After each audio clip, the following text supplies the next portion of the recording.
Aku kira hidupku sudah tamat di jebakan racun pada saat acara keluarga. Tetapi suamiku datang menyelamatkanku, dan saat itu aku baru sadar, pria yang kunikahi ternyata buatku tercengang. Sebelum kita mulai lebih lanjut, yuk, tekan tombol suka, serta tombol subscribe agar tidak ketinggalan kisah menarik lainnya. Dan jangan lupa absen asal kota Bapak Ibu di kolom komentar. Semoga rezeki kita semua dilancarkan, kesehatan kita diberkahi, dan keluarga kita selalu harmonis dalam lindungannya. Amin. Sore itu berjalan seperti sore-sore biasa di kota senja merah. Kota yang kubayangkan akan memberiku kedamaian, tetapi nyatanya seringkali terasa terlalu dingin. Udara di luar jendela kamar kami membawa aroma unik percampuran asap pabrik yang jauh dan dinginnya angin pegunungan, menciptakan suasana yang indah sekaligus suram. Aku duduk di meja makan, tanganku sibuk melipat sisa pakaian kering, mencoba menyeimbangkan kewajibanku sebagai ibu rumah tangga dengan lamunanku tentang sebuah kehidupan yang lebih utuh. Pikiranku terbagi antara tawarnya Zahra, putri kami satu-satunya yang berumur 5 tahun, dan keheningan jam dinding yang terasa lebih keras dari biasanya. Zahra asyik menyusun menara balok kayu di atas karpet yang sudah agak kusam. Balok-balok itu adalah warisan dari masa kanak-kanak Faris, suamiku, dan aku menyayanginya karena nilai sejarahnya, bukan karena harganya yang mahal. Sejak menikah 6 tahun lalu, aku telah belajar menghargai kesederhanaan, sebuah nilai yang ternyata sangat bertolak belakang dengan keluarga besar Faris yang lain. Jam sudah menunjukkan pukul 5 sore, waktu di mana seharusnya Faris sudah dalam perjalanan pulang. Faris adalah seorang auditor keuangan di Satya Dharma Group, perusahaan yang didirikan oleh almarhum ayahnya, Pak Haris. Aku bangga pada dedikasinya. Dia adalah pria yang pekerja keras, bertanggung jawab, dan selalu mengutamakan pekerjaannya. Namun, kebanggaan itu seringkali datang bersama rasa sepi. 15 menit yang lalu, ponselku berdering, dan itu adalah panggilan dari Faris. Aku ingat betul nada suaranya yang terdengar sangat lelah, nyaris putus asa, sebuah nada yang sudah terpatri di ingatanku selama bertahun-tahun pernikahan kami. Sayang, maaf sekali, kata Faris di seberang sana. Audit kuartal ini benar-benar kacau. Ada temuan besar, dan aku harus menyelesaikannya malam ini juga. Klien besar bisa lepas kalau laporannya tidak selesai besok pagi. Aku menghela napas panjang, mencoba menyembunyikan kekecewaanku. Tentu saja aku kecewa. Aku sudah merencanakan makan malam sederhana yang kuharap bisa sedikit memanjakan Faris, tumis kangkung kesukaannya. Masakan sederhana adalah caraku menunjukkan cinta, dan malam itu, rencanaku hancur berantakan karena tumpukan kertas laporan yang tak berujung. Aku harus segera menyesuaikan diri. Tidak apa-apa, Mas. Jawabku, berusaha terdengar mendukung, meskipun hatiku terasa berat. Selesaikan saja pekerjaanmu. Jangan lupa makan malam. Aku tahu, ini bukan salahnya. Faris adalah pria jujur yang berjuang keras. Pasti, sayang, kamu dan Zahra jangan menunggu. Langsung tidur saja ya. Aku cinta kamu, katanya sebelum menutup telepon. Kata-kata cinta itu terasa hangat, tetapi tidak cukup untuk menghalau dinginnya kenyataan bahwa dia tidak ada di sini. Kini aku menatap Zahra yang berteriak girang karena menara baloknya berhasil berdiri tegak menjulang. Mama, lihat, tinggi sekali, seru Zahra. Aku tersenyum tulus. Wah, hebat sekali, Nak. Nanti kita tunjukkan ke ayah, ya? Wajah Zahra langsung berbinar, tetapi senyumnya sedikit memudar saat aku menjelaskan bahwa ayah akan pulang sangat larut. Ayah pulangnya malam sekali. Sayang, ayah banyak pekerjaan di kantor. Zahra tidur dulu. Besok pagi baru ketemu ayah. Zahra cemberut, tetapi hanya sedetik, sebelum kembali asyik dengan dunianya. Aku kembali melipat pakaian, mencoba menyibukkan diri agar tidak terus memikirkan makan malamku yang gagal. Aku membayangkan Faris sedang duduk membungkuk di depan laptop, dikelilingi tumpukan kertas laporan. Aku bangga pada kejujurannya. Setidaknya, pikirku, pekerjaan Faris itu halal dan damai, membuat kami hidup tenang, jauh dari intrik yang seringkali menyelimuti keluarga besar Raihan, kakak kandung Faris. Di tengah lamunanku, telepon rumah berdering. Suaranya nyaring, memecah keheningan sore itu. Zahra sampai terlonjak kaget. Aku mengernyit. Siapa yang menelepon ke telepon rumah? Semua kerabat biasanya menghubungi ponselku, dan aku jarang memberikan nomor telepon rumah kepada siapapun. Dengan sedikit rasa penasaran, aku bangkit dan mengangkat gagang telepon. Halo, Assalamualaikum. Sapaku. Waalaikumsalam. Aisyah, apa kabar, sayang? Suara itu. Aku langsung mengenalinya. Itu suara Rima, istri Raihan. Nada suaranya terdengar tidak biasa, terlalu ceria, terlalu antusias, dan ada kesan dibuat-buat. Hubunganku dengan Rima tidak pernah buruk, tetapi juga tidak pernah benar-benar akrab. Rima adalah tipe wanita dari kalangan atas kota senja merah yang selalu menilai penampilan, menilai harga tas, dan menilai kemewahan hidup. Aku, dengan gaya hidupku yang sangat sederhana, seringkali merasa dipandang sebelah mata olehnya. Dia selalu memanggilku, Aisyah si ibu rumah tangga biasa. Alhamdulillah baik, Mbak Rima. Ada apa? Tanyaku langsung, tanpa basa-basi. Aku melanjutkan melipat pakaian dengan satu tangan. Aduh, kamu ini ditelepon kakak ipar kok tegang sekali. Rima tertawa. Suara tawanya juga terdengar dipaksakan. Begini, Aisyah, kamu dan Zahra harus datang ke rumah malam ini. Ya, wajib. Aku menghentikan gerakan tanganku. Datang malam ini? Ada acara apa? Malam ini ulang tahun Arif yang ke-10. Kami mau adakan acara makan-makan keluarga kecil. Kamu harus datang. Arif pasti senang sekali kalau Zahra datang. Alisku bertaut. Ada banyak hal yang terasa salah dengan undangan ini. Malam ini, Mbak, kenapa mendadak sekali? Justru itu serunya. Jawab Rima cepat. Biar jadi kejutan. Lagi pula, Mas Raihan yang minta. Katanya sudah lama tidak kumpul keluarga. Aku merasa sangat ragu, hampir curiga. Tapi, Mbak, aku mencari alasan yang kuat. Ayah kan baru meninggal sebulan yang lalu. Rasanya tidak pantas. Ya, kita mengadakan pesta perayaan. Ayah mertuaku, Pak Haris, baru saja berpulang. Masa berkabung seharusnya masih terasa kental. Raihan, sebagai putra sulung, seharusnya menjadi orang yang paling mengerti soal itu. Rima di seberang sana tertawa lagi. Kali ini sedikit mengejek. Ya ampun, Aisyah, kamu ini kolot sekali. Justru karena kita baru berduka, kita harus kumpul. Kita harus saling menghibur.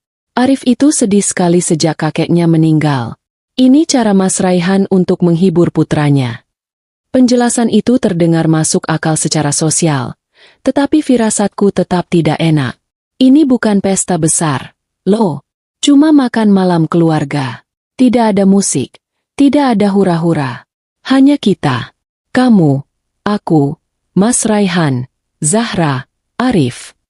Aku terpojok. Aku juga tidak enak. Mbak, Mas Faris malam ini lembur berat di kantor. Dia pulang mungkin baru dini hari. Aku tidak enak kalau datang sendiri. Loh, memangnya kamu anak kecil yang harus selalu diantar suami? Nada suara Rima mulai terdengar tidak sabar. Kami tahu Faris sibuk. Dia kan auditor andalan Satya Dharma. Justru karena Faris tidak bisa datang, kamu dan Zahra harus datang mewakilinya biar Mas Raihan tidak kecewa. Rima mulai menggunakan nama ayah mertua dan Raihan untuk memanipulasi. Dia itu kangen sekali sama Zahra. Tadi dia bilang, tolong ajak Aisyah dan Zahra, Rim, biar rumah ini ramai sedikit, biar kita tidak sedih terus teringat ayah. Masa kamu mau menolak permintaan kakak iparmu sendiri? Aku menghela napas. Aku tidak ingin menimbulkan masalah. Hubungan keluarga Faris sudah cukup rumit tanpa aku harus memperkeruhnya. Mungkin aku saja yang terlalu banyak berpikir. Mungkin ini memang murni acara makan malam keluarga untuk menghibur Arif. Aku lelah melawan. Baiklah, Mbak. Kataku akhirnya menyerah. Kami akan datang habis maghrib. Ya. Nah, begitu dong. Suara Rima langsung kembali ceria. Seolah kemenangan kecil ini sangat berarti baginya. Dandan yang cantik. Ya, ditunggu. Assalamualaikum. Aku menutup telepon. Aku berdiri mematung sejenak. Firasatku masih berbisik bahwa ada sesuatu yang tidak beres, tetapi logikaku berkata aku hanya paranoid. Mungkin dia cuma mau pamer tas baru. Aku mencoba menemukan humor di tengah kegelisahan. Ayo, Zahra, kita mandi. Kita siap-siap ke rumah Om Raihan, kataku, berusaha terdengar antusias. Zahra yang tidak tahu apa-apa bersorak girang. Asyik. Ketemu Kak Arif. Ada kue ulang tahun. MA. Pasti ada, sayang. Jawabku sambil tersenyum tipis. Aku segera memandikan Zahra dan memakaikannya gaun terbaik yang dimilikinya. Setelah itu, giliranku. Aku berdiri di depan lemari. Aku memilih gamis berwarna kalem dan jilbab panjang yang serasi. Aku berdandan seadanya. Hanya memoles bedak tipis dan pelembab. Aku tidak ingin memberi Rima bahan untuk mengomentari penampilanku. Aku harus tampil sopan, tetapi tidak berlebihan, agar dia tidak punya alasan untuk menjatuhkanku. Lalu aku teringat soal kado. Aku bergegas ke lemari lain. Syukurlah, sebulan lalu aku dan Faris sempat membeli sebuah set robotik yang cukup mahal. Faris yang bilang kalau Arif sangat menginginkan mainan itu. Aku segera membungkus kado itu dengan kertas kado seadanya yang kutemukan. Selesai, aku memakaikan sepatu untuk Zahra. Ponselku bergetar di atas meja. Aku berharap itu dari Faris. Mungkin suamiku berubah pikiran dan bisa pulang lebih cepat. Tetapi ternyata itu adalah pesan teks dari Rima. Aku membukanya. Isinya aneh. Aisyah, maaf mendadak. Gerbang depan lagi dibongkar tukang. Macet total. Tidak bisa lewat. Kamu lewat gerbang belakang saja ya. Yang jalan kecil di samping rumah itu. Nanti aku bukakan dari dalam. Lebih cepat. Alisku terangkat. Gerbang belakang? Gerbang belakang rumah Raihan adalah sebuah pintu besi kecil, sempit, mengarah ke gang buntu yang gelap, dan biasanya dipakai untuk jalur keluar masuk asisten rumah tangga atau tempat pembuangan sampah. Kenapa kami harus lewat sana? Kenapa juga gerbang depan yang megah itu harus dibongkar malam-malam begini? Semakin banyak kejanggalan. Aku merasa direndahkan. Tamu macam apa yang disuruh masuk lewat pintu pelayan? Tapi aku sudah berjanji akan datang. Aku tidak ingin berdebat dengan Rima hanya karena masalah pintu masuk. Hanya untuk memicu masalah baru di tengah masa berkabung. Ayo, Zahra, kita berangkat, kataku, menggendong putriku. Aku meraih tas dan kado untuk Arif. Dengan langkah berat dan perasaan yang semakin tidak karuan, aku menyalakan mesin mobilku. Aku tidak tahu bahwa keputusanku untuk menepis firasat burukku malam itu, untuk menjaga kesopanan di tengah keanehan, akan mengubah seluruh hidupku selamanya. Aku tidak tahu bahwa aku baru saja mengemudikan diriku dan putriku masuk ke dalam sebuah jebakan yang telah dirancang dengan sangat rapi. Aku mengemudi dengan hati-hati, mengikuti jalanan kota senja merah yang mulai diselimuti senja, tetapi suasana hatiku semakin gelisah seiring mobilku mendekati kawasan rumah Raihan. Zahra duduk tenang di kursi anak di belakang, menyanyikan lagu anak-anak dengan riang, kontras sekali dengan suasana hatiku yang kian mencemaskan. Aku memikirkan pesan teks dari Rima, tentang gerbang belakang yang harus kujadikan pintu masuk. Rasanya sangat tidak sopan, tetapi aku berusaha meyakinkan diriku bahwa mungkin memang ada masalah mendadak yang tidak bisa Rima hindari. Sesuai instruksi Rima, aku tidak membelokkan mobilku ke gerbang utama. Gerbang utama yang megah, yang selalu terlihat terang benderang, kini kulihat sekilas. Dan anehnya, gerbang itu terlihat baik-baik saja. Tidak ada tanda-tanda pembongkaran, tidak ada tukang, tidak ada kemacetan. Semuanya terlihat normal. Jantungku mulai berdebar sedikit lebih kencang. Kenapa Rima berbohong? Firasat buruk yang kurasakan sejak menerima telepon Rima kini berubah menjadi alarm waspada yang nyaring di kepalaku. Aku mematikan lampu mobil dan mengikuti jalan kecil di samping rumah besar itu. Gang sempit dan gelap itu hanya muat untuk satu mobil, dan di ujung gang, sebuah pintu besi berkarat yang tinggi berdiri tertutup rapat. Aku mematikan mesin mobil. Keheningan malam di gang itu terasa mencekam. Hanya ada suara jangkrik dan bau tidak sedap dari tempat pembuangan sampah di dekat situ. Aku merasa ragu untuk turun. Suasana di sini terasa sangat salah. Sangat jauh dari kesan perayaan ulang tahun anak-anak. Aku baru saja akan menelepon Rima untuk protes. ketika pintu besi itu berderi terbuka. Sosok Rima muncul. Dia mengenakan gaun malam yang mewah, sangat tidak cocok dengan lokasi tempat dia berdiri. Penampilannya yang glamor di tengah bau sampah dan kegelapan gang itu terasa ironis dan semakin meningkatkan kecurigaanku. Senyumnya lebar, tetapi tidak sampai ke matanya, dan itu adalah senyum yang selalu membuatku merasa tidak nyaman. Akhirnya kalian datang juga, seru Rima. Suaranya terlalu keras dan terlalu ceria. Ayo, cepat masuk, di luar dingin. Aku menggendong Zahra yang mulai menguap dan mengambil kado Arif. Kami mengikuti Rima masuk, dan seperti dugaanku, kami masuk lewat area servis.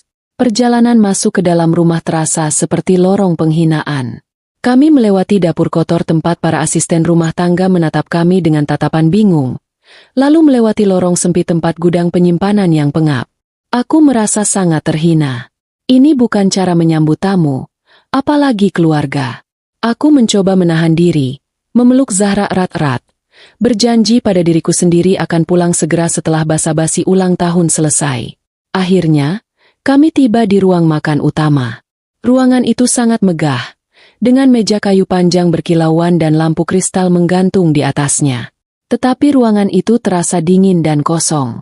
Pesta yang dijanjikan Rima ternyata hanyalah sebuah sandiwara. Di meja itu, hanya duduk Raihan di kursi utama dan Arif di sampingnya. Hanya ada 4 orang di ruangan yang seharusnya bisa menampung 30 tamu.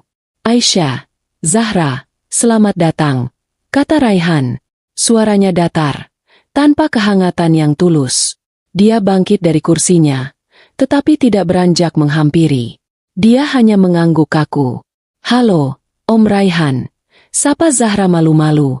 Arif, si anak yang berulang tahun, bahkan tidak mengangkat kepalanya. Dia sibuk bermain dengan gawai mahal di tangannya. Dia hanya bergumam, "Oh, hai," tanpa menoleh. "Selamat ulang tahunnya, Arif. Ini tante bawa kado," kataku, meletakkan kado besar itu di meja. Arif meliriknya sekilas lalu kembali fokus pada permainannya. Sikapnya yang acuh tak acuh membuatku semakin yakin bahwa ini semua adalah sandiwara yang dipaksakan. Ini bukan pesta ulang tahun. Ini adalah pertemuan formal yang dingin dan aneh. Sudah, duduk. Aisyah, duduk di situ, kata Rima, menunjuk kursi di seberang Raihan. Aku duduk. Suasana luar biasa canggung. Para asisten rumah tangga mulai menyajikan makanan.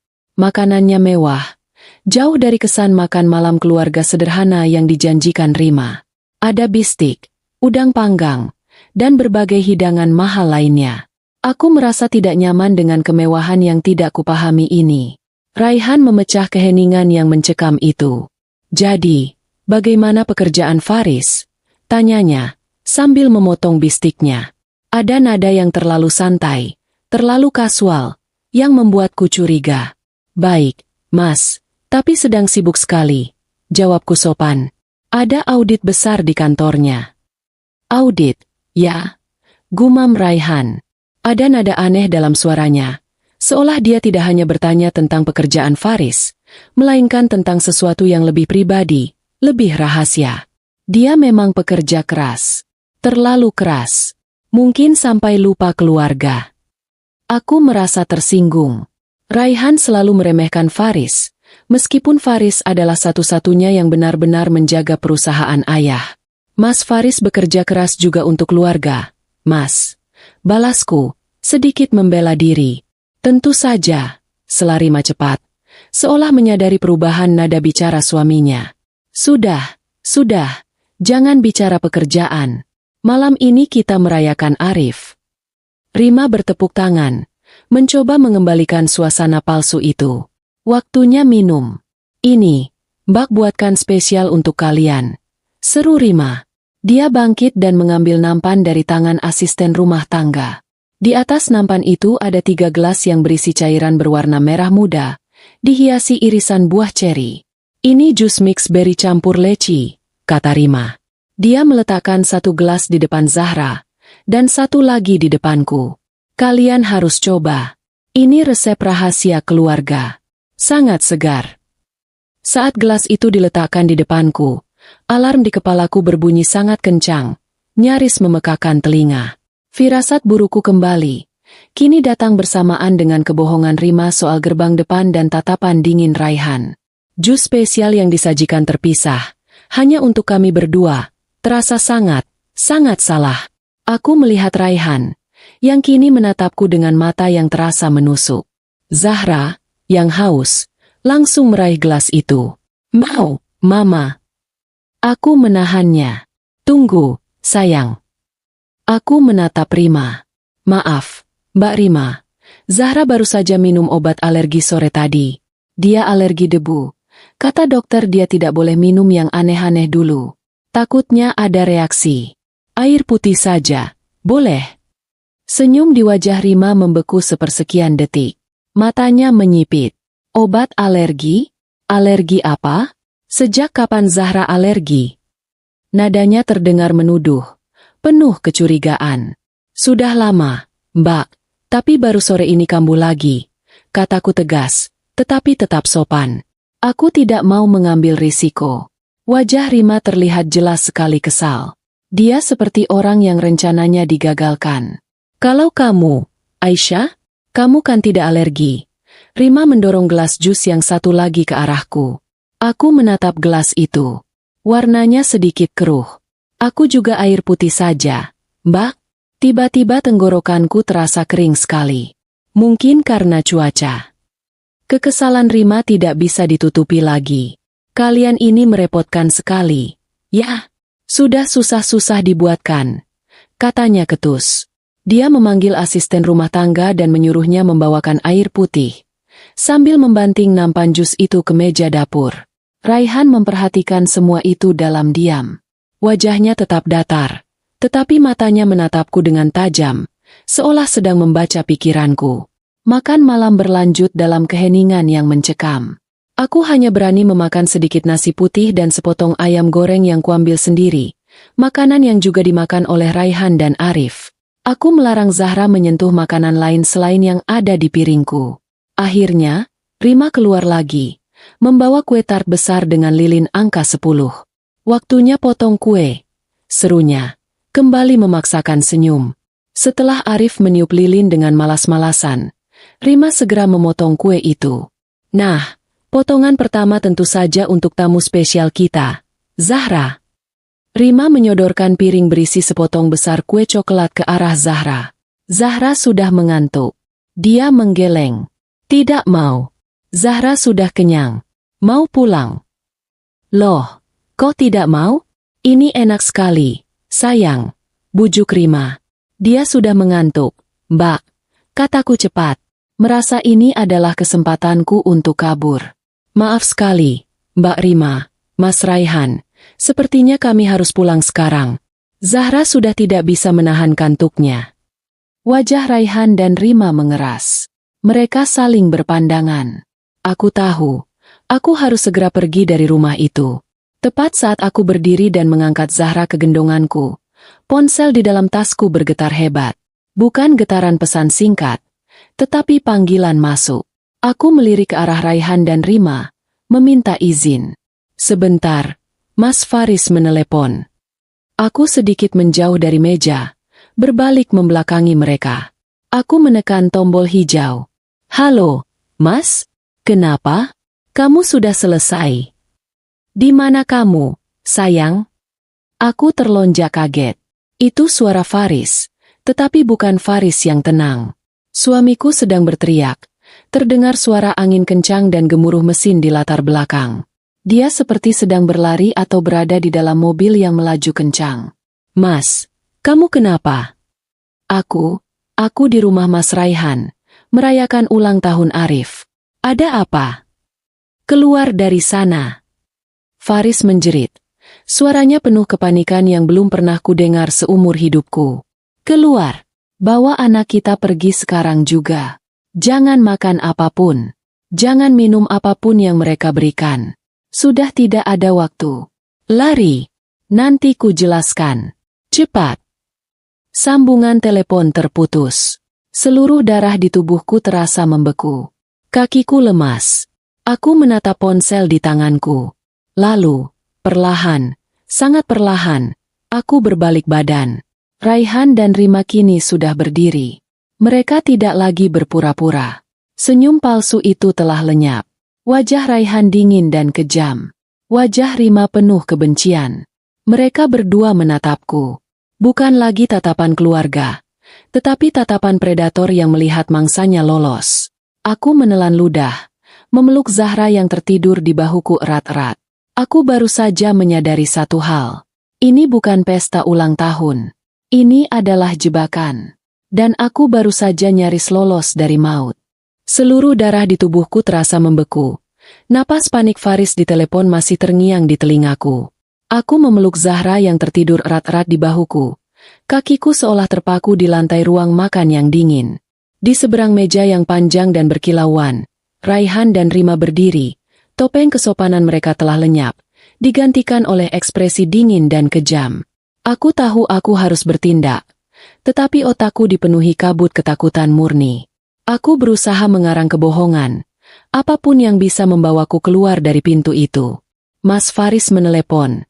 Kataku, suaraku bergetar hebat. Katanya Zahra harus segera ke rumah sakit. Auditnya dibatalkan. Dia menunggu di depan. Kami harus pergi. Rima tertawa kecil. Suara tawa yang kering dan tidak menyenangkan. Rumah sakit? Kebohongan apa lagi? Aisyah? Tadi katanya Zahra alergi. Sekarang tiba-tiba harus ke rumah sakit. Rima melangkah maju, menghalangi jalan. Dia tidak bohong. Balasku. Naluri keibuan memberiku keberanian. Zahra demam tinggi. Badannya panas sekali. Minggir. Aku mulai berjalan cepat. Memutari meja menuju lorong sempit tempat aku masuk tadi. Aku tidak punya waktu untuk berdebat. Duduk, Aisyah. Perintah Raihan. Suaranya tenang, tetapi penuh ancaman. Dia tidak berteriak, tetapi nada rendah itu membuat bulu kuduku berdiri. Pestanya belum selesai. Kue ulang tahunnya bahkan belum kau cicipi. Aku bersikeras. Sudah sampai di pintu masuk lorong yang gelap. Kami mau pulang. Aku bilang duduk. Raihan bergerak. Tubuhnya yang besar melangkah cepat. Langsung menghalangi lorong sempit itu. Dia seperti tembok yang tiba-tiba muncul. Aku mencoba mendorongnya. Tetapi Raihan tidak bergeser sedikit pun. Wajah Rima kini berdiri di samping suaminya. Wajahnya yang dulu cantik berubah menjadi topeng kebencian yang nyata. Kamu tidak akan kemana-mana, desis Rima. Kamu pikir kamu pintar, ya? Menolak minuman, menolak kue? Kamu sudah tahu, bukan? Aku tidak tahu apa-apa, jeritku panik. Aku melirik ke belakang, ke arah dapur. Para asisten rumah tangga yang tadi sibuk sudah tidak ada. Mereka telah disuruh pergi. Hanya ada kami berempat di ruangan yang sangat besar itu. Zahra mulai menggeliat dalam gendonganku, terganggu oleh suara teriakanku. Mama, ayah kenapa? Bisik Zahra. Tidak apa-apa, sayang. Bisikku kembali. Melihat Zahra mulai terbangun, aku mengambil satu-satunya kesempatan yang kupunya. Dengan sisa tenaga yang ada, aku berteriak sekuat-kuatnya. Tolong! Kebakaran! Aku tidak lagi mencoba mendorong Raihan. Aku berbalik, berlari ke arah lain. Aku berlari menuju pintu kaca besar di ruang makan yang mengarah ke taman belakang. Terkunci. Tentu saja terkunci. Sialan. Aku berbalik lagi. Raihan sudah sangat dekat. Aku tidak punya pilihan. Aku berlari kembali ke lorong sempit tempat aku masuk tadi. Lorong menuju dapur kotor dan pintu belakang. Raihan mengejarku di belakang. Aisyah, berhenti. Jangan bodoh. Teriaknya. Aku berlari sekuat tenaga. Tas tangan yang berisi kunci mobilku terlempar entah kemana. Tetapi aku tidak peduli. Yang penting adalah Zahra. Aku melewati dapur kotor, membanting pintu, dan kini berada di lorong sempit yang gelap menuju gerbang belakang. Aku bisa mendengar langkah kaki Raihan yang berat di belakangku. Kamu tidak bisa lari, Aisyah. Aku sampai di pintu besi yang sempit itu. Aku mendorongnya. Terkunci dari luar. Tentu saja, mereka menjebakku. Aku berbalik. Tubuhku gemetar hebat. Aku terpojok di gang buntu yang gelap. Raihan berjalan pelan ke arahku. Sosoknya yang besar menutupi cahaya remang-remang dari rumah. Sudah selesai mainnya? Tanya Raihan. Aku memeluk Zahra, memundurkan langkahku hingga punggungku menabrak pintu besi yang dingin. Apa maumu, Mas? Kenapa kalian melakukan ini? Kamu terlalu banyak bertanya, kata Raihan. Dan suamimu? Dia terlalu banyak mencampuri urusan orang. Raihan mengulurkan tangannya. Berikan Zahra padaku. Biar ini cepat selesai. Tidak, jangan sentuh anakku. Aku menjerit. Aku memejamkan mata, menunggu hal terburuk terjadi. Aku sudah kalah. Tiba-tiba, aku mendengar suara berdebam keras. Bukan itu suara tendangan. Pintu besi di belakang punggungku ditendang seseorang dari luar. Sekali, dua kali, brak. Pintu itu terlempar terbuka, membentur punggungku hingga aku terdorong maju beberapa langkah. Di ambang pintu berdiri sesosok pria. Dalam kegelapan gang, aku nyaris tidak mengenalinya. Pria itu mengenakan jaket hitam legam yang kaku, celana kargo, dan sepatu bot. Wajahnya tegang, dingin, dan penuh amarah yang menakutkan. Itu Faris. Tapi itu bukan Faris. Ini bukan suamiku yang auditor, yang lembut dan selalu mengeluh soal laporan keuangan. Ini adalah orang asing yang keras, bergerak dengan kecepatan yang mematikan. Faris. Raihan tampak sama terkejutnya. Kamu, bagaimana bisa? Faris tidak menjawab. Dia bergerak sangat cepat. Dia melangkah maju, menarikku dan Zahra ke belakang punggungnya dalam satu gerakan. Lalu dia menghadapi kakaknya. Mundur, Mas, kata Faris. Suaranya datar, tajam, dan penuh perintah. Kamu bawa apa?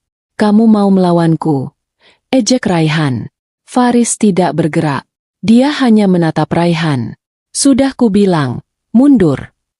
Raihan tertawa sinis. Lalu dia menerjang maju. Aku memejamkan mata, tetapi aku mendengar suara tubuh beradu. Aku membukanya dan melihat sesuatu yang tidak pernah kubayangkan. Faris, suamiku yang kurus, baru saja menghindari serangan Raihan, memutar tubuhnya, dan menghantamkan sikunya yang tajam ke leher Raihan. Raihan terbatuk, terhuyung mundur, lari ke mobil. Sekarang, teriak Faris padaku. Aku tidak perlu disuruh dua kali. Aku berlari keluar dari gang sempit itu. Aku melihat mobilku. Mobil yang tadi kuparkir. Kini mesinnya sudah menyala. Bagaimana? Kuncinya ada di tasku yang tertinggal di dalam. Faris berlari di belakangku, tidak memberi Raihan kesempatan kedua. Dia mendorongku masuk ke kursi penumpang depan. Duduk, pegangi Zahra. Aku duduk, masih menggendong Zahra yang kini menangis ketakutan. Mama, ayah, tidak apa-apa, sayang, kita aman, kataku, suaraku gemetar. Faris melompat ke kursi pengemudi. Dia menginjak gas dalam-dalam. Ban mobil berdecit di atas kerikil. Kami melesat maju, meninggalkan rumah neraka itu. Faris mengemudi dengan fokus dan keahlian yang menakutkan. Ini bukan cara mengemudi seorang auditor. Dia mengambil jalan-jalan tikus yang tidak kukenali, terus mengamati spion, memeriksa kalau-kalau ada yang mengikuti. Aku tidak berani bertanya. Setelah sekitar 15 menit berkendara dalam keheningan yang menegangkan, dia membelokkan mobil ke sebuah jalan yang sepi, berhenti di bawah lampu jalan yang temaram. Dia mematikan mesin dan lampu mobil. Hanya terdengar isak tangis Zahra yang ketakutan dan napasku yang terengah-engah.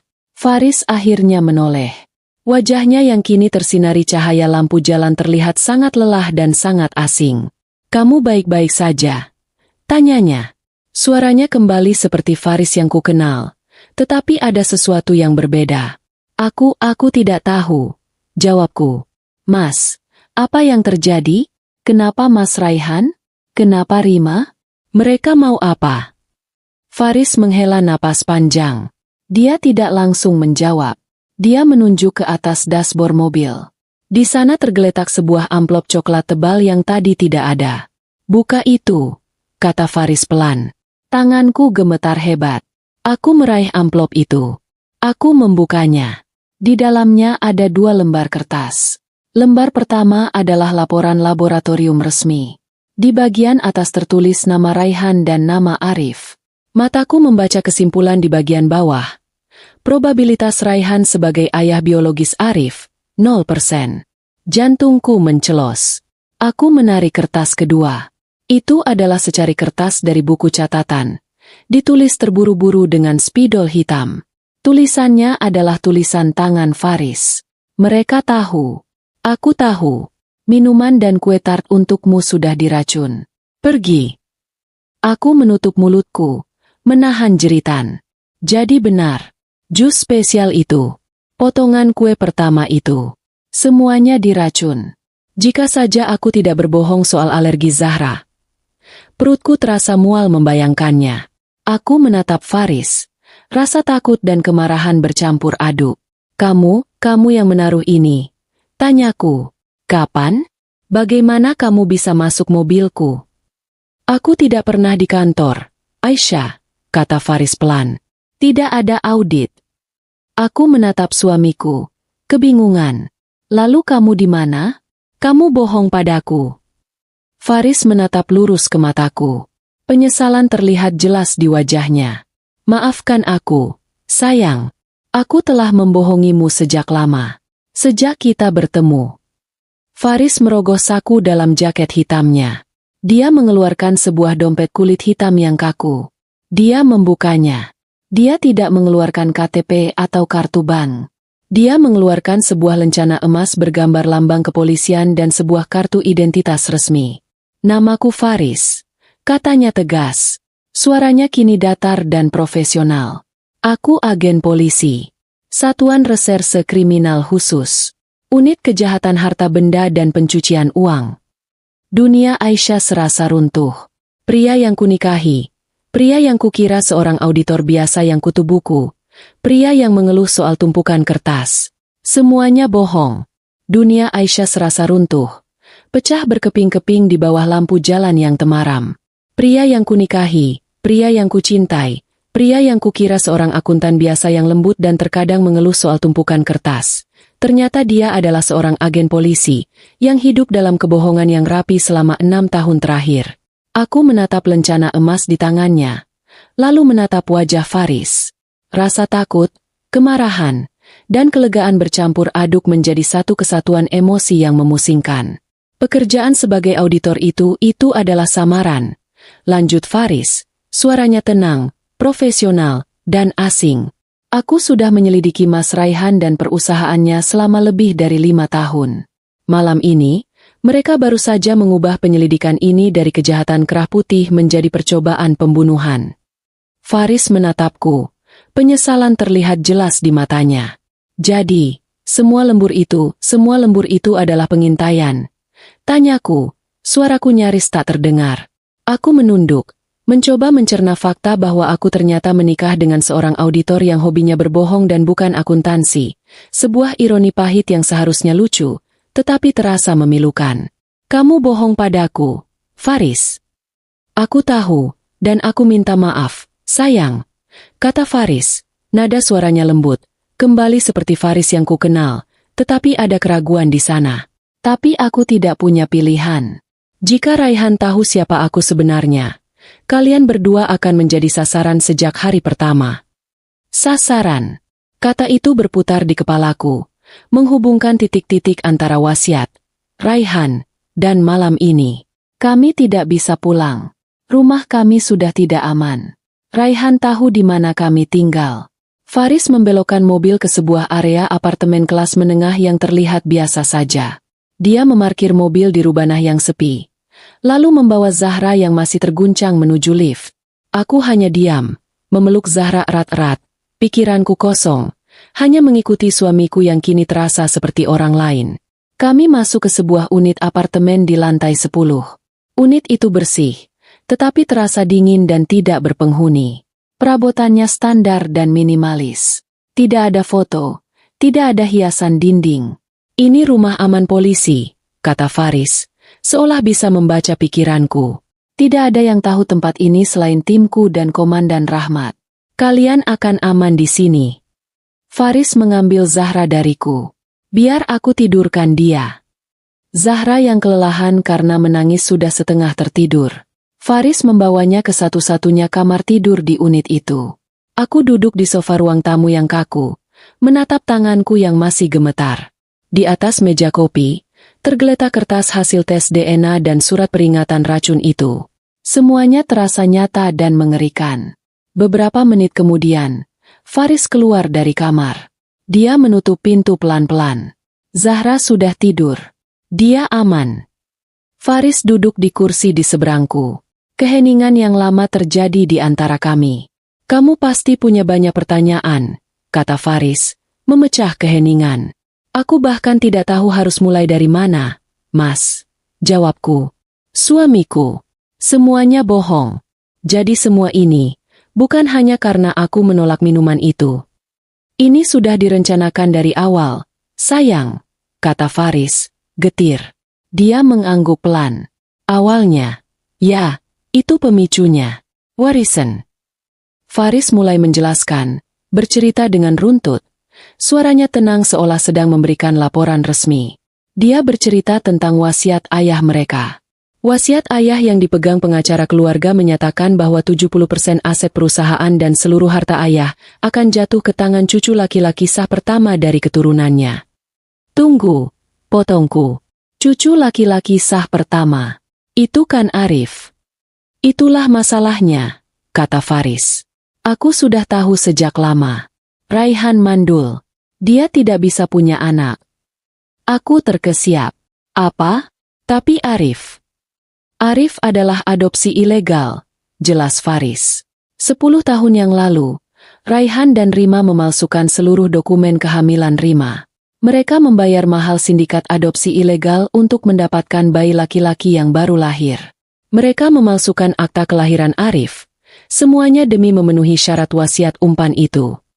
Itulah kejahatan pertama yang Faris selidiki. Aku teringat amplop di mobil. Tes DNA itu. Kamu yang melakukannya. Timku, kata Faris. Kami berhasil mendapatkan sampel DNA Arif dari sikat giginya sebulan yang lalu. Hasilnya keluar 2 hari yang lalu, membuktikan dia bukan anak kandung Raihan. Jadi jika Arif tidak sah maka Zahra, putri kami, adalah cucu sah satu-satunya. Dia adalah ahli waris yang sebenarnya, kata Faris. Aku gemetar. Jadi mereka mencoba membunuh kami untuk mengamankan warisan. Itu yang kupikir awalnya, kata Faris. Wajahnya mengeras. Tapi ternyata jauh lebih besar dari itu. Penipuan warisan itu hanya puncak gunung es. Pekerjaanku sebagai auditor di perusahaan ayah adalah samaran. Itu memberiku akses legal untuk masuk ke sistem mereka. Faris mulai berjalan mondar-mandir. Penyelidikanku bukan lagi soal warisan. Aisyah.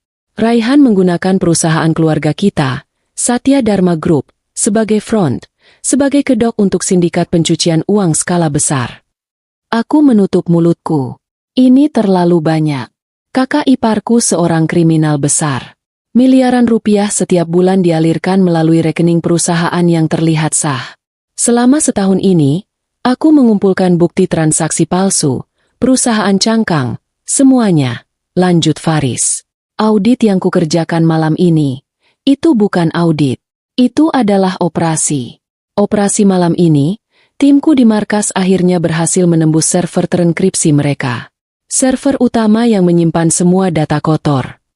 Dan mereka menemukannya? Tanyaku, cemas. Mereka menemukan semuanya, kata Faris. Bukti transfer dana sindikat, nama-nama klien haram mereka, dan mereka menemukan sesuatu yang lain. Sesuatu yang membuatku berlari keluar dari markas tanpa pikir panjang. Apa itu? Bisikku. Mereka menemukan bukti transaksi baru, kata Faris. Catatan pembelian yang dilakukan Rima pagi ini. Dia membeli sebotol racun industri. Jenis yang sangat mematikan, tidak berbau, dan tidak berwarna. Jantungku serasa diremas. Racun. Aku langsung sadar. Raihan pasti tahu servernya jebol. Ada alarm yang berbunyi di sistemnya. Dia panik. Dia memutuskan untuk menghabisi semua masalahnya dalam satu malam. Dan kami adalah masalahnya. Dengan membunuhmu dan Zahra, dia mendapatkan 2 hal, kata Faris, Matanya dipenuhi amarah yang dingin. Pertama, dia menghancurkan aku secara emosional. Kedua, dia melenyapkan ahli waris yang sah. Dia pikir dia bisa kabur dengan membawa Arif dan semua uang haram itu. Aku menambahkan potongan-potongan teka-teki itu. Itulah kenapa dia menyuruh kita lewat gerbang belakang. Supaya mobil kita tidak terekam CCTV gerbang depan.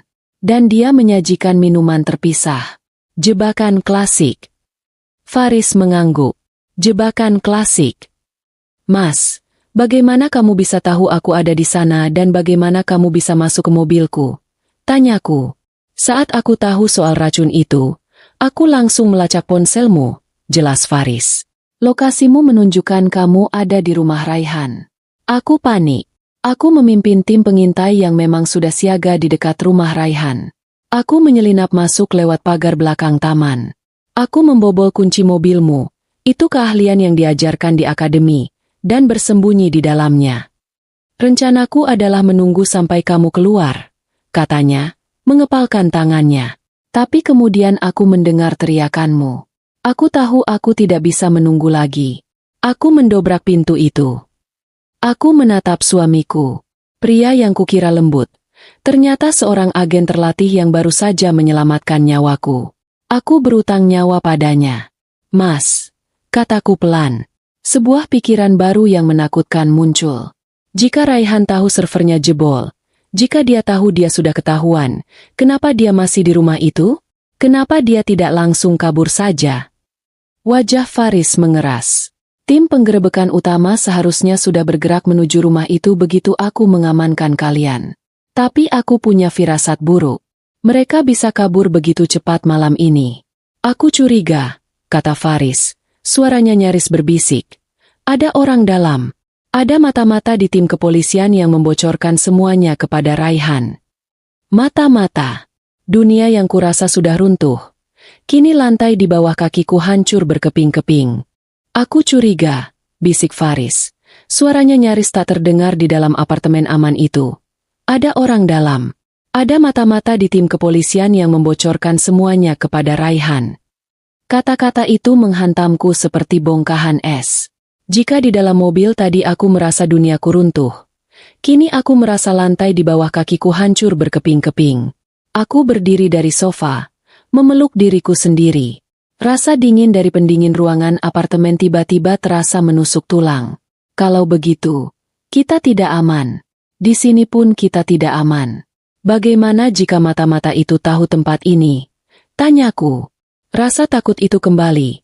Kini jauh lebih mengerikan karena musuhnya bukan hanya Raihan, tetapi juga sistem yang seharusnya melindungi kami. Tenang, sayang. Faris berbalik.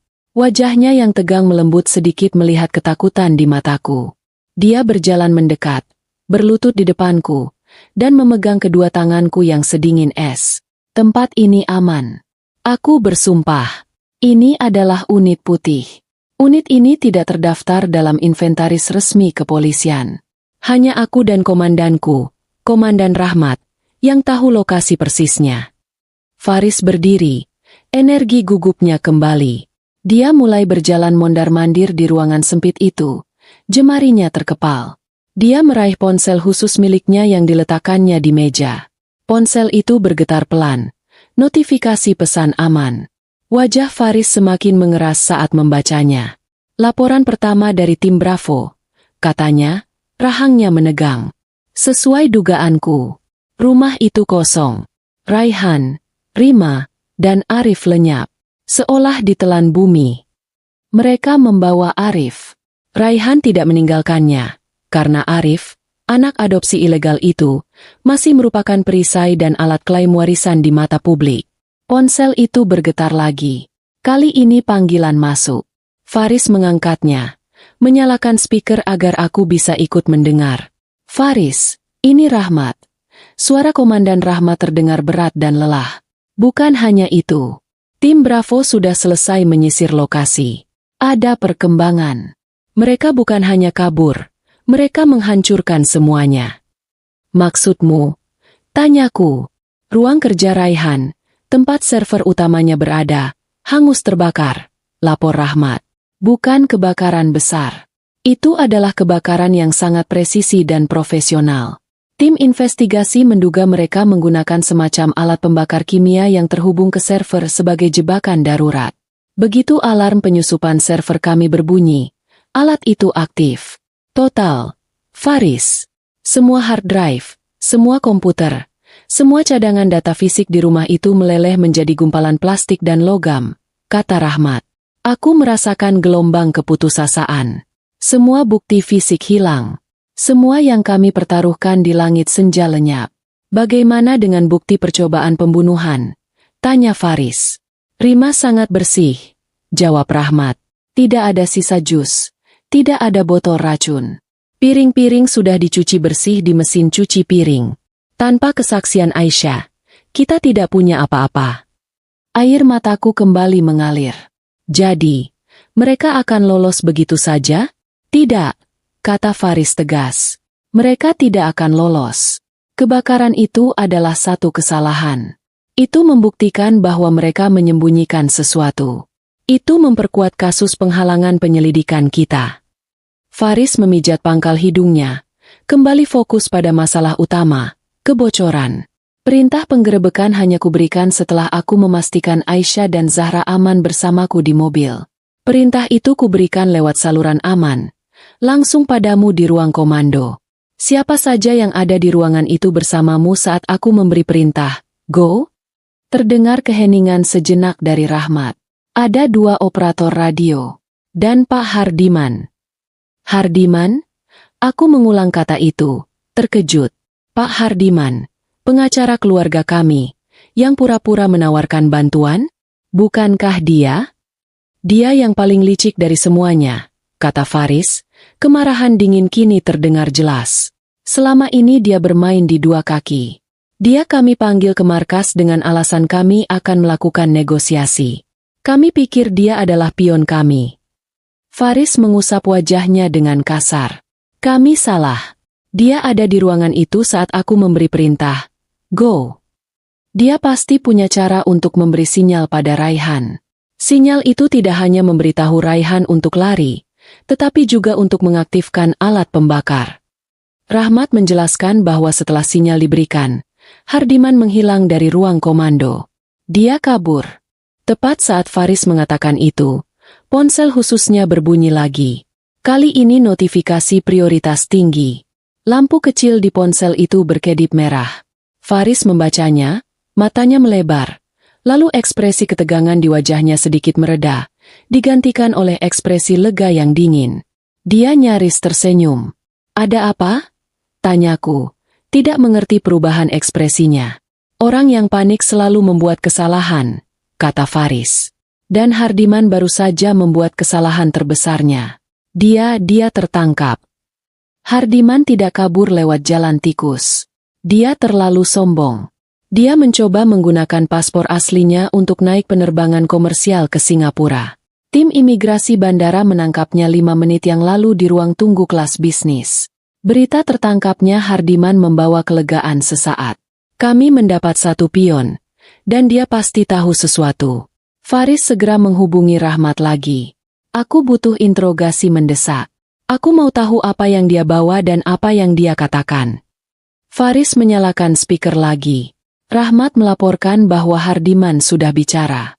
Hardiman, si tikus, langsung roboh saat dihadapkan dengan bukti konspirasi percobaan pembunuhan. Dia membenarkan semuanya, lapor Rahmat. Benar, dia yang memberi sinyal pada Raihan. Kode sandinya, ikan. Itu kode untuk Raihan agar segera kabur dan mengaktifkan alat pembakar. Namun, Hardiman tidak tahu kemana Raihan pergi. Dia bersumpah dia tidak tahu, kata Rahmat. Raihan terlalu pintar untuk memberitahu pion seperti Hardiman kemana dia akan pergi. Jadi Raihan dan Rima masih di luar sana, bebas, tetapi tanpa uang dan tanpa arah. Tapi yang paling penting, Faris, kata Rahmat, suaranya kembali bersemangat. Hardiman baru saja mengatakan sesuatu yang lain. Ini soal wasiat. Aku dan Faris saling berpandangan. Hardiman mengonfirmasi 100% bahwa wasiat cucu laki-laki yang beredar itu palsu. Tapi ada sesuatu yang Raihan tidak tahu. bahwa Hardiman mengetahuinya. Ayah kalian, kata Rahmat. Almarhum ayahmu, Faris. Dia tidak bodoh. Dia tahu putranya Raihan serakah. Dia tahu Hardiman licik. Jadi dia memainkan permainannya sendiri. Rahmat melanjutkan. Suaranya kini terdengar bersemangat. Hardiman mengaku bahwa ayahmu memanggilnya 6 bulan sebelum meninggal. Ayahmu bilang dia mau merevisi wasiatnya. Tapi dia tidak melakukannya lewat Hardiman. Dia hanya memberitahu Hardiman satu hal. Semua dokumen palsumu tidak akan ada gunanya, Hardiman. Karena aku sudah menyimpan wasiat yang asli. Jantungku berdebar kencang. Wasiat asli di mana? Tanya Faris cepat. Di Safe Deposit Box, SDB, pribadi di bank lama milik keluarga. Jawab Rahmat. Hardiman tidak tahu apa isi pastinya.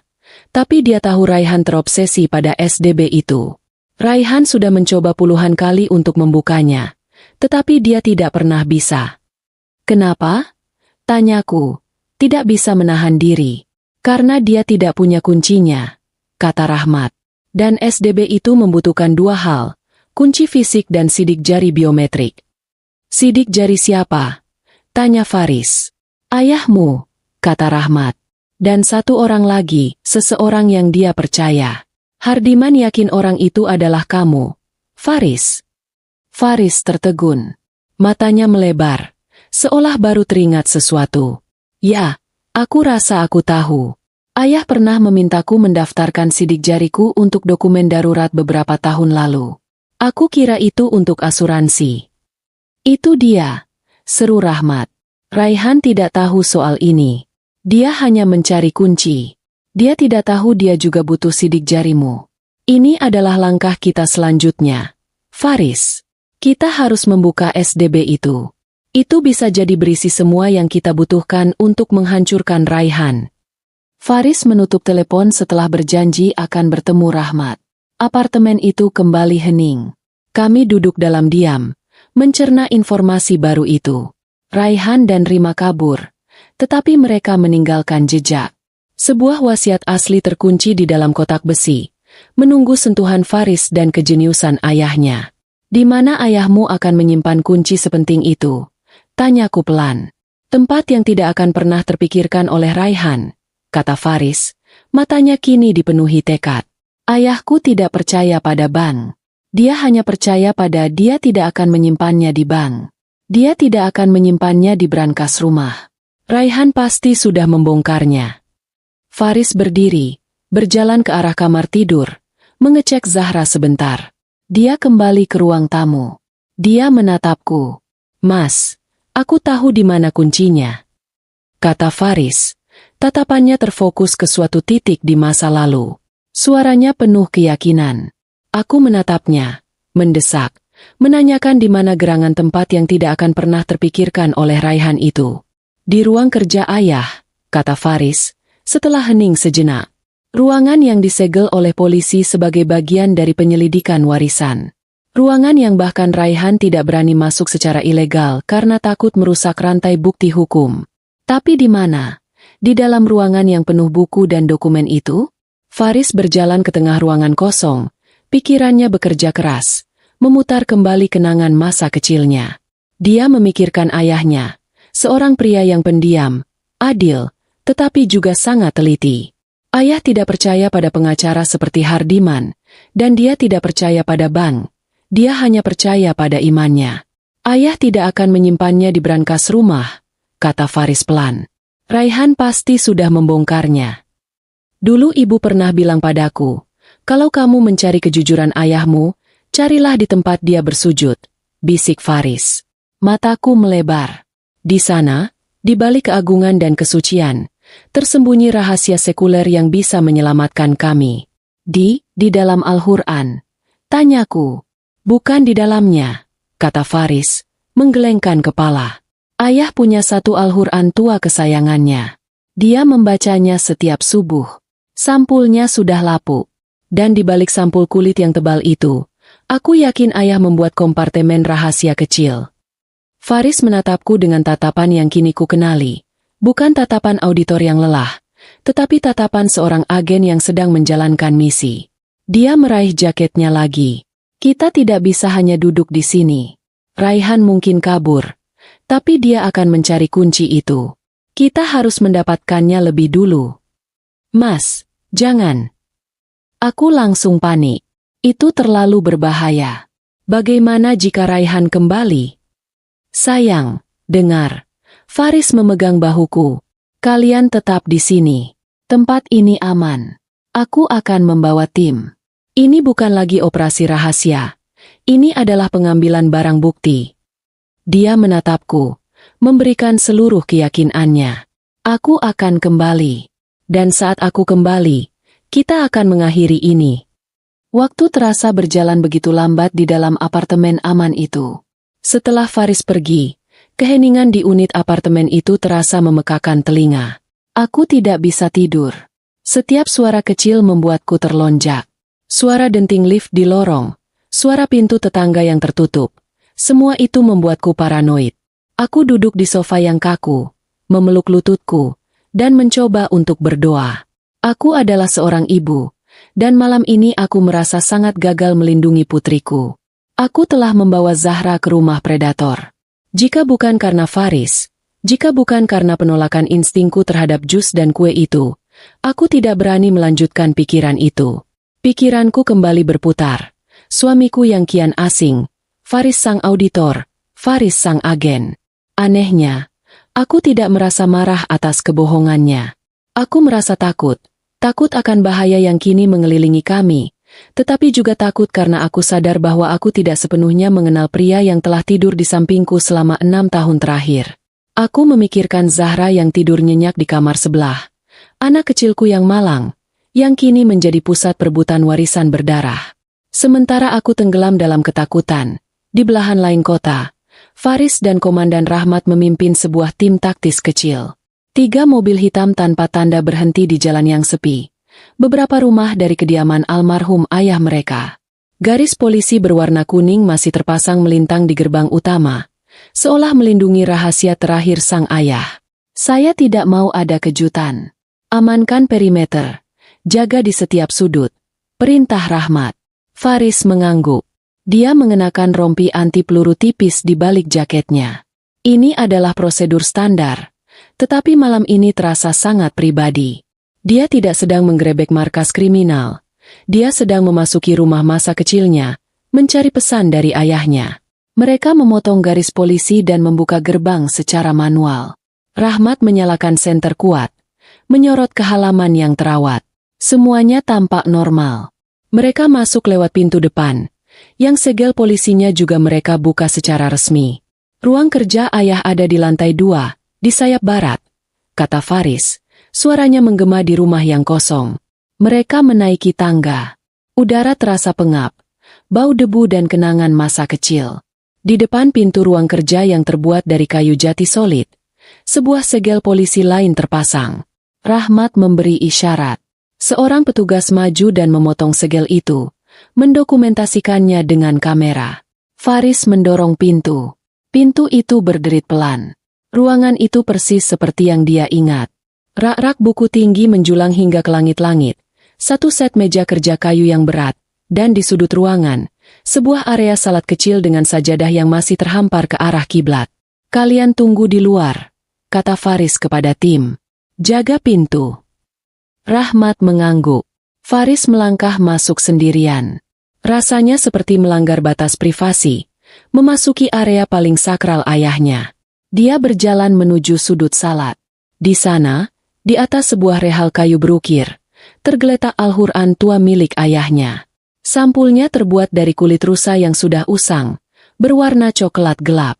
Faris mengambil Al-Quran itu dengan hati-hati. Dia membukanya. Aroma kertas tua langsung tercium. Tapi dia tidak mencari di antara halaman-halaman itu. Dia tahu Raihan pasti sudah memeriksa setiap lembar di seluruh rumah. Faris membalik Al-Quran itu. Dia memeriksa sampul kulit tebal di bagian belakang. Dia merabanya dengan jarinya. Dan dia menemukannya. Sebuah tonjolan kecil yang hampir tidak terasa. Di salah satu sudut, jahitannya terlihat sedikit berbeda. Faris mengambil pisau lipat kecil dari sakunya. Dengan tangan yang sangat hati-hati, Dia menyayat jahitan itu. Kulit sampul itu terbuka. Di dalamnya, ayahnya telah membuat sebuah kompartemen rahasia, dilapisi beludru merah yang lembut. Dan di dalam beludru itu tergeletak sebuah kunci. Kunci kuningan kecil yang kuno.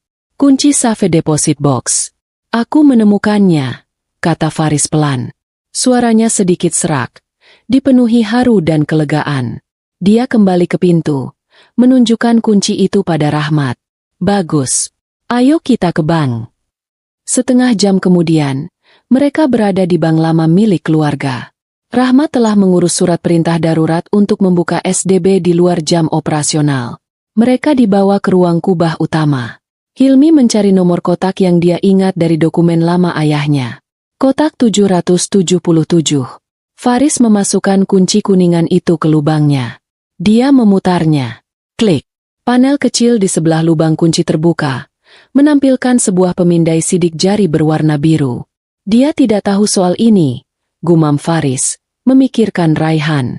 Raihan hanya mencari kunci. Dia tidak tahu dia butuh sidik jari Faris. Faris menekan ibu jarinya ke pemindai.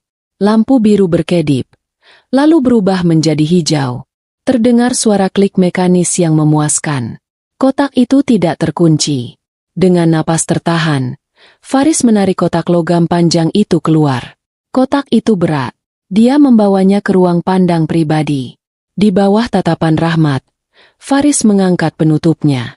Isinya tidak banyak, tetapi sangat penting. Di dalamnya tergeletak sebuah amplop coklat tebal yang disegel dengan lak merah berinisial nama ayahnya. Di samping amplop itu, tergeletak sebuah benda modern yang terlihat sangat tidak pada tempatnya di antara dokumen-dokumen tua. Sebuah USB drive berwarna hitam polos. Kita dapat semuanya, kata Faris, menatap Rahmat. Ayahnya, dari balik kubur, baru saja memberikan putranya sebuah kesempatan terakhir untuk keadilan. Faris dan Rahmat tidak membuka kotak SDB di bank. Mereka membawa kotak logam berat itu kembali ke markas pusat yang paling aman, bukan markas tempat Hardiman menyelinap keluar, tetapi markas utama yang steril. Aku, yang masih menunggu di apartemen aman, merasakan ketegangan yang sama, seolah seluruh keadilan yang kami cari kini terkunci di dalam kotak itu. Di dalam ruang konferensi yang steril, hanya Faris dan Rahmat yang hadir. Kotak SDB diletakkan di atas meja, kontras sekali dengan meja berlapis baja modern. Baik, kata Rahmat, mari kita lihat apa yang disembunyikan ayahmu. Faris mengambil amplop coklat tebal itu terlebih dahulu. Segel lak merah berinisial nama ayahnya masih utuh.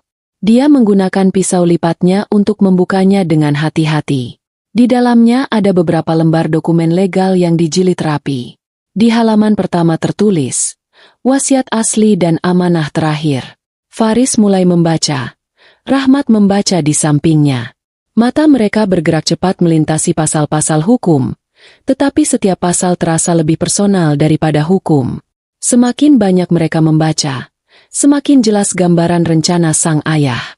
Wasiat itu sangat jelas. Pasal pertama membatalkan semua wasiat sebelumnya.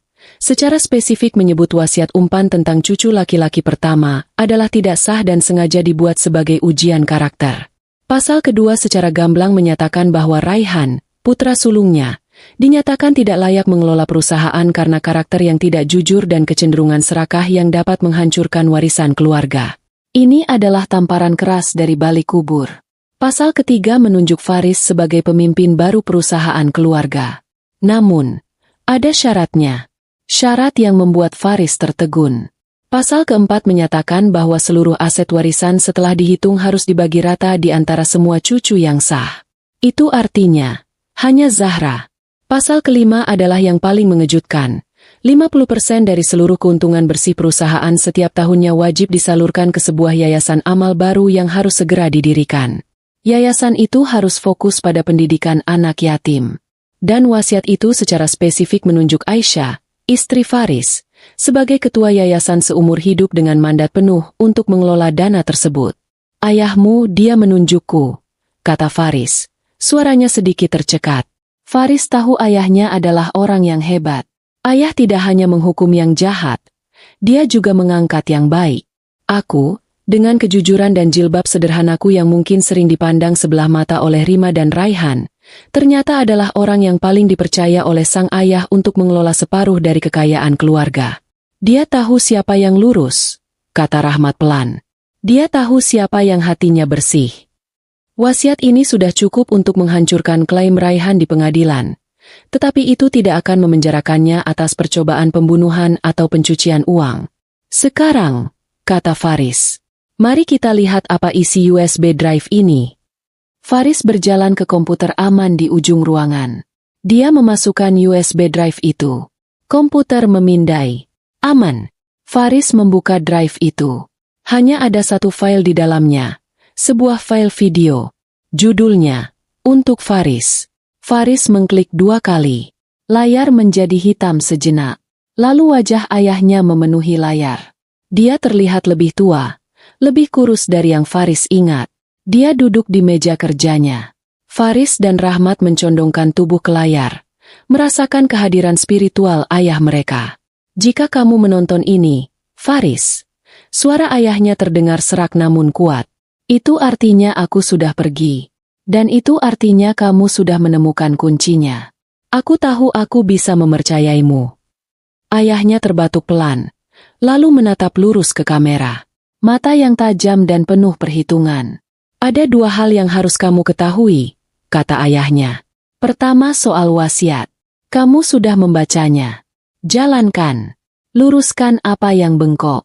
Aisyah adalah wanita yang baik. Jaga dia. Ibumu pasti akan menyukainya. Dia tahu apa yang harus dilakukan dengan uang itu. Kedua, lanjut ayahnya. Nadanya berubah serius. Ini yang lebih penting. Ini soal kakakmu, Raihan. Faris mencondongkan tubuhnya ke depan. Aku tahu apa yang dia lakukan. Nak, aku bukan orang bodoh. Aku tahu dia memalsukan dokumen Arif. Aku tahu dia mandul. Aku membiarkannya untuk melihat seberapa jauh dia akan melangkah. Ayahnya terdiam sejenak. Ternyata dia melangkah lebih jauh dari yang kubayangkan. Dan aku tahu, lanjut ayahnya, menatap tajam. Soal siapa kamu sebenarnya, nak? Jantung Faris serasa berhenti berdetak. Ayahnya tahu dia adalah seorang agen polisi. Aku tahu kamu bukan auditor. Aku tahu kamu seorang agen polisi. Aku bangga padamu, kata ayahnya. Senyum tipis terukir di wajahnya. Meskipun aku tidak pernah mengatakannya. Kamu memilih jalan yang lurus. Aku juga tahu, ayahnya melanjutkan. Apa yang kamu selidiki? Sindikat pencucian uang. Perusahaanku. Dia menggunakan perusahaanku yang kubangun dengan keringat untuk mencuci uang haram. Kemarahan terlihat jelas di wajah tua itu. Aku tidak bisa menghancurkan kakakmu sendiri. Aku seorang ayah. Tapi aku juga tidak bisa membiarkannya menang.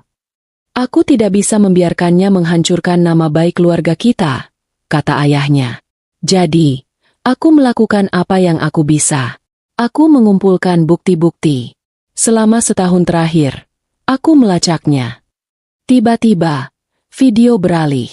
Layar komputer menampilkan buku besar transaksi, nama-nama perusahaan cangkang di luar negeri, nomor rekening bank di Swiss dan Cayman Island. Semua data yang Faris dan timnya coba retas.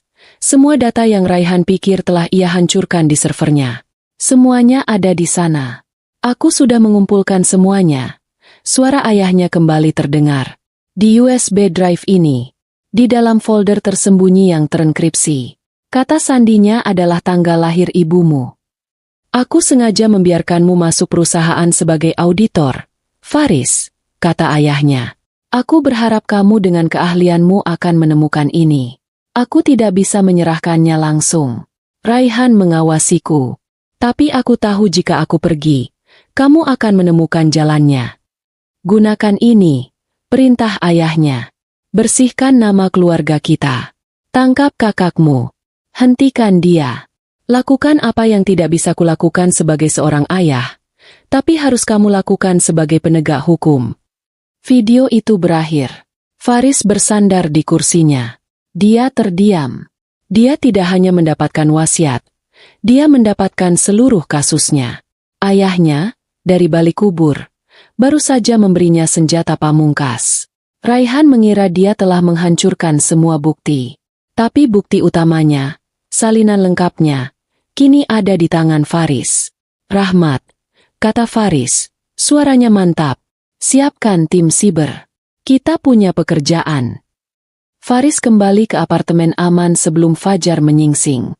Aku, yang tidak tidur sekejap pun, langsung berlari ke pintu. Cahaya pagi pertama kota senja merah belum muncul, tetapi ada cahaya baru di mata Faris, cahaya kemenangan dan tekad. Kita dapat semuanya, kata Faris pelan. Dia memelukku erat-erat. Pelukan itu terasa berbeda. Bukan lagi pelukan auditor yang lelah, tetapi pelukan seorang pelindung yang kokoh. Dia menceritakan semuanya. Kunci di dalam Al-Quran, wasiat asli di SDB, dan yang paling penting, USB drive berisi video dan semua data kejahatan lengkap Raihan. Ayah, dia menunjukku. Kataku, suaraku tercekat. Faris menjelaskan isi wasiat tentang yayasan amal. Dia mempercayaimu. Dia tahu siapa yang lurus, kata Faris, tersenyum kecil. Aku terperangah. Aku, yang selalu merasa inferior di hadapan keluarga Faris, ternyata adalah orang yang paling dipercaya oleh mendiang ayah mertuaku. Ini memberiku kekuatan baru, tujuan yang melampaui rasa takut. Hari-hari berikutnya terasa seperti di dalam sangkar. Kami harus tetap bersembunyi di unit apartemen itu.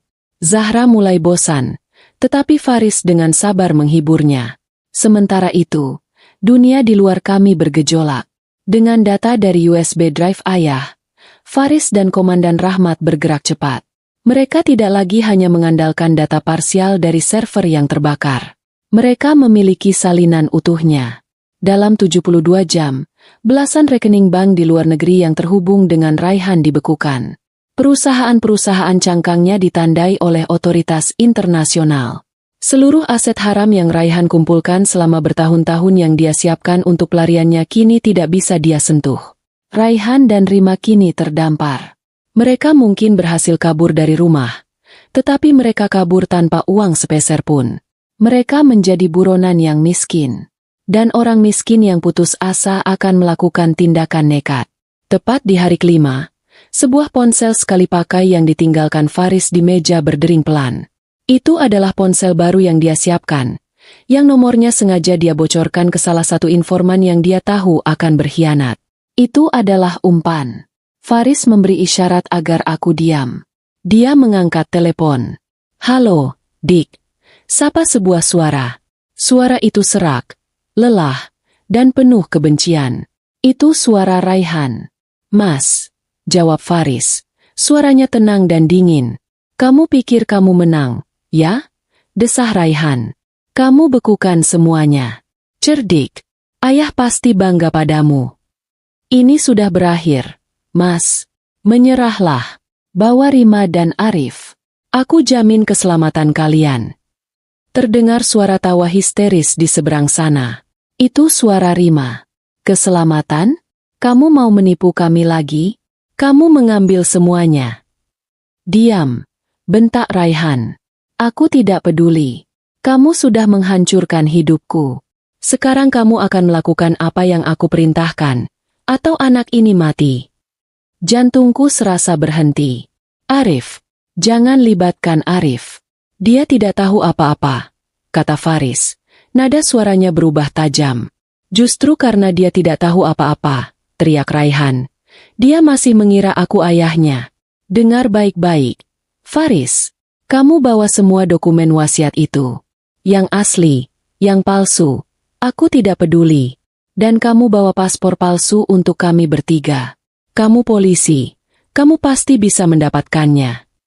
Bawa ke pabrik tua ayah di pelabuhan, perintah Raihan. Kapan? Malam ini. Saat bulan purnama. Romantis, kan? Ejek Raihan. Datang sendiri. Kalau aku lihat satu saja bayangan polisi, anak ini akan merasakan dinginnya pisauku. Mengerti? Aku mengerti, kata Faris. Sambungan terputus. Faris menatapku. Dia menelan umpannya. Pabrik tua, tempat yang dikira Raihan dia kuasai. Tapi tempat itu adalah kotak. Satu pintu masuk, satu pintu keluar. Faris tahu, Raihan baru saja memilih lokasi penangkapannya sendiri. Malam itu, pabrik tua yang telah lama ditinggalkan itu terasa hidup. Faris mengenakan rompi anti peluru tipis di balik jaketnya. Dia memelukku erat-erat. Aku akan kembali. Dan saat aku kembali, kita akan membangun cahaya keluarga yang dijanjikan ayah. Waktu berlalu dalam keheningan yang menyiksa di apartemen aman. Aku duduk di sofa, memeluk Zahra yang sudah tertidur pulas. Aku tahu, Faris sedang berada di pelabuhan kota senja merah, berhadapan dengan Raihan, berhadapan dengan masa lalunya. Aku tidak bisa hanya diam. Aku harus menjadi kekuatan yang dipercaya ayah mertuaku. Aku harus menunggu, dan saat Faris kembali, aku harus siap untuk memimpin yayasan yang akan mengubah kekayaan beracun menjadi harapan yang nyata. Pikiranku kembali pada wasiat ayah. Ayah tidak hanya mewariskan uang. Dia mewariskan sebuah misi. Misi untuk memulihkan nama baik keluarga. Misi itu kini berada di pundakku. Aku akan memastikan, tidak ada lagi anak lain seperti Zahra atau Arif yang harus menjadi korban keserakahan yang terbungkus kebohongan. Aku akan memastikan, wasiat ayah terwujud sempurna. Waktu terasa berjalan begitu lambat di dalam apartemen aman itu. Setiap detik berdering seperti lonceng kematian. Aku tidak bisa tidur. Setelah Faris pergi, keheningan di unit apartemen itu terasa memekakkan telinga. Aku duduk di sofa yang kaku, memeluk lututku, dan mencoba untuk fokus pada doaku. Aku adalah seorang ibu, dan malam ini, aku harus menjadi kekuatan yang paling besar bagi Faris. Aku memikirkan Zahra yang tidur di kamar sebelah, dan Arif, yang berada di pelukan para predator. Pria yang kukira lembut ternyata adalah seorang agen terlatih, yang kini mempertaruhkan segalanya untuk sebuah keadilan yang dirancang oleh ayahnya. Aku tahu, aku tidak bisa marah lagi padanya. Kebohongan yang ia lakukan adalah sebuah perisai, dan perisai itu telah menyelamatkan kami. Sementara aku menunggu dalam ketakutan, di pelabuhan kota senja merah, Faris berjalan sendirian melintasi gerbang pabrik tua yang berkarat. Pabrik itu telah lama ditinggalkan, dan kini menjadi saksi bisu dari akhir sebuah keserakahan.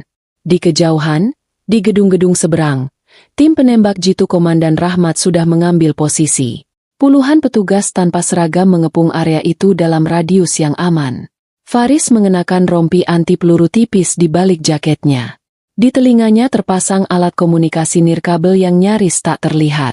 Di tangannya, dia membawa sebuah tas koper yang kosong. "Aku di dalam," bisiknya. "Kami memantaumu." "Visual bersih," jawab suara Rahmat di telinganya. Pabrik itu gelap gulita. Hanya cahaya bulan purnama yang menembus jendela-jendela pecah di langit-langit. Bau karat dan oli basi menusuk hidung. "Mas Raihan," panggil Faris ke dalam kegelapan. "Ke tengah," balas suara Raihan dari lantai atas. Suaranya serak dan lelah, tetapi penuh perintah. "Letakkan kopernya dan tendang kemari." Faris berjalan ke bawah sorotan cahaya bulan di tengah pabrik. Dia meletakkan koper itu. "Aku sudah membawanya. Wasiat asli dan palsu. Sekarang lepaskan Arif." "Kamu pikir aku bodoh?" Dari balik bayangan di lantai 2, Raihan muncul. Dia tidak sendirian. Dia menyeret Arif, yang matanya ditutup kain. Di sisi lain, Rima muncul. Penampilannya liar, rambutnya acak-acakan, pakaiannya kotor. Dia bukan lagi wanita sosialita yang angkuh. Dia tampak seperti binatang yang terluka. Wajahnya penuh kebencian. "Di mana paspornya?" desak Rima. "Tidak ada paspor," kata Faris. Suaranya tenang. "Permainanmu sudah selesai, Rima. Kamu bohong. Kamu menjebak kita. Mas, bunuh dia." Rima menjerit. Raihan mengabaikan istrinya. Dia menatap Faris. "Kamu datang untuk menangkapku, adikku sendiri." "Kamu mencoba membunuh istri dan anakku," balas Faris dingin. "Keluarga sudah berakhir malam itu." "Aku tidak punya pilihan," teriak Raihan. Akhirnya meledak. "Ayah tidak pernah adil. Dia selalu memilihmu. Aku membangun perusahaan itu. Aku yang membuatnya besar, dan dia memberikannya padamu dan pada istrimu yang sok suci itu. Dia memberikannya pada orang yang dia percaya, kata Faris. Raihan tertawa. Tawa putus asa. Dia mengencangkan cengkeramannya pada Arif. Kamu bawa apa di koper itu? Wasiat, seperti yang kamu minta, kata Faris. Dia menendang koper itu. Koper itu meluncur di lantai yang berdebu dan berhenti beberapa meter dari Raihan. Raihan mendorong Arif ke arah Rima. Pegang dia. Raihan turun dari tangga. Matanya tidak pernah lepas dari Faris. Dia mendekati koper itu dengan hati-hati. Dia membukanya. Isinya hanya tumpukan kertas biasa. Di mana? Geram Raihan. Permainan selesai, Mas. Faris berkata lagi, kamu tidak hanya kehilangan warisan. Aku punya semuanya. Raihan membeku. Apa maksudmu? Faris mengangkat tangan kirinya. Di tangannya ada USB drive kecil. USB drive milik ayah. Aku punya ini. Salinan servermu yang ayah simpan. Semua bukti pencucian uangmu, transaksimu, klienmu, semuanya. Mata Raihan melebar. Dia tidak tahu soal itu. Dia pikir buktinya sudah terbakar. Wajahnya pucat pasi. Dia sadar dia benar-benar sudah kalah. Saat itulah Rima bertindak. Melihat suaminya membeku, kalah, melihat hidupnya hancur, otaknya putus. Dengan jeritan yang tidak manusiawi, dia melepaskan Arif dan berlari ke arah tuas listrik besar yang karatan di dinding. Kalian tidak akan mendapatkan apapun. Kita semua mati di sini. Dia berusaha menarik tuas itu, mencoba menyalakan mesin-mesin tua, berharap memicu korsleting atau kebakaran. Rima, jangan, teriak Raihan. Tim masuk. Dia di tuas listrik. Teriak Faris di alat komunikasinya. Faris yang sudah mengantisipasi gerakan nekat tidak berlari ke arah Rima. Dia berlari ke arah Arif, menarik anak itu dalam pelukannya. Pintu-pintu pabrik didobrak. Polisi menyerbu masuk. Lampu sorot kuat dinyalakan, mengubah kegelapan menjadi siang. Rima yang kaget oleh serbuan itu tersandung dan jatuh di samping tuas. Raihan yang dikepung hanya berdiri diam di tengah ruangan. Dia tidak melawan.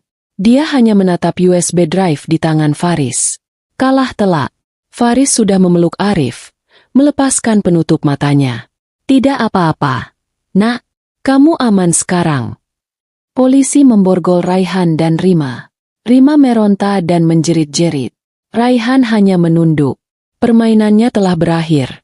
Persis seperti yang direncanakan ayahnya.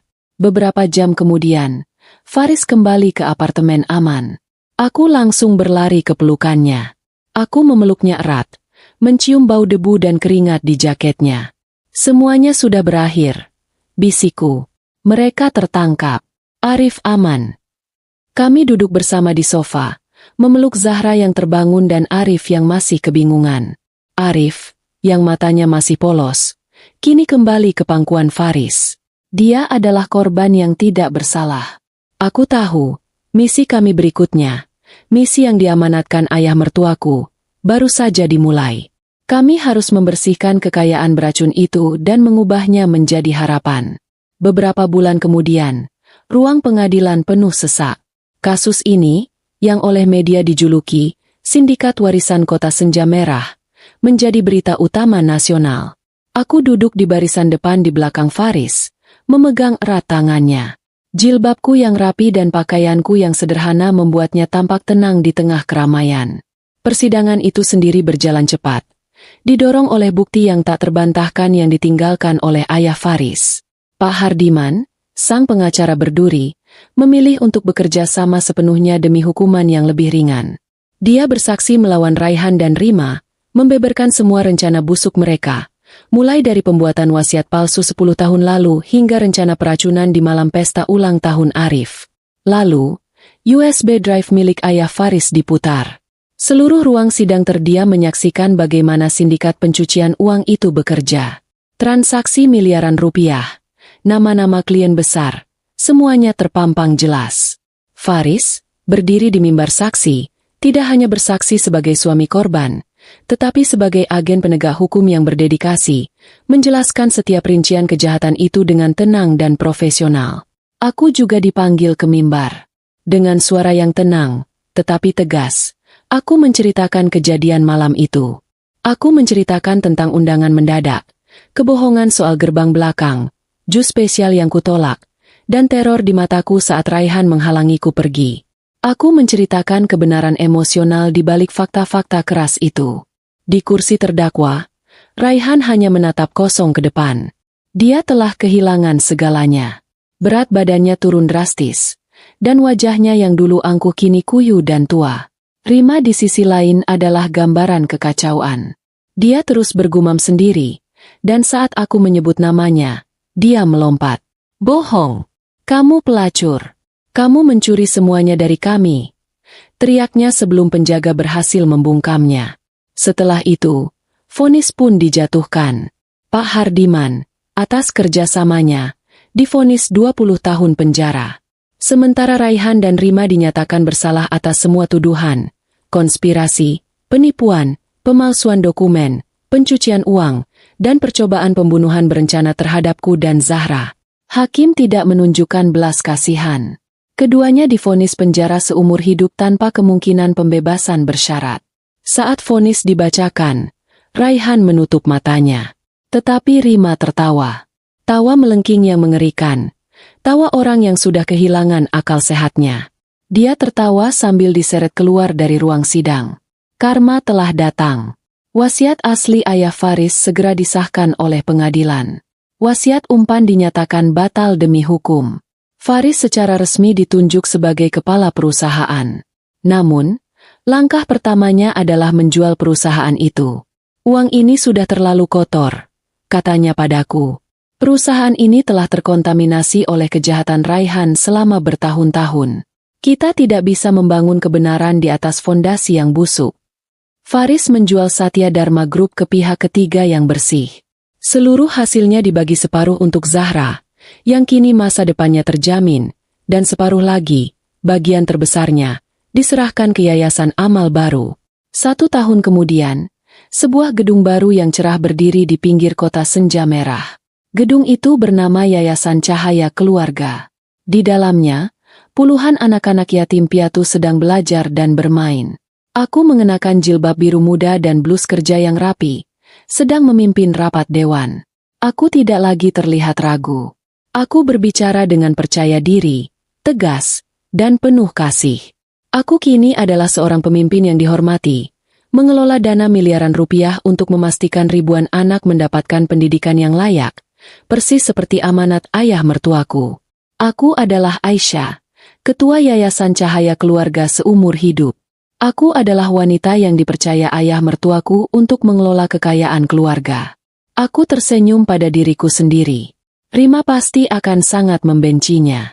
Di sebuah panti asuhan modern yang didanai penuh oleh yayasan, duduk di taman, ada seorang anak laki-laki berusia 11 tahun sedang membaca buku. Itu Arif.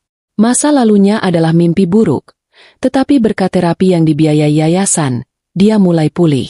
Dia tidak lagi diseret-seret sebagai alat klaim warisan. "Bagaimana sekolahmu?" tanyaku lembut. Arif mengangkat kepalanya. Dia tidak lagi terlihat takut. "Baik, Tante. Aku dapat nilai A di matematika." "Pintar," kataku.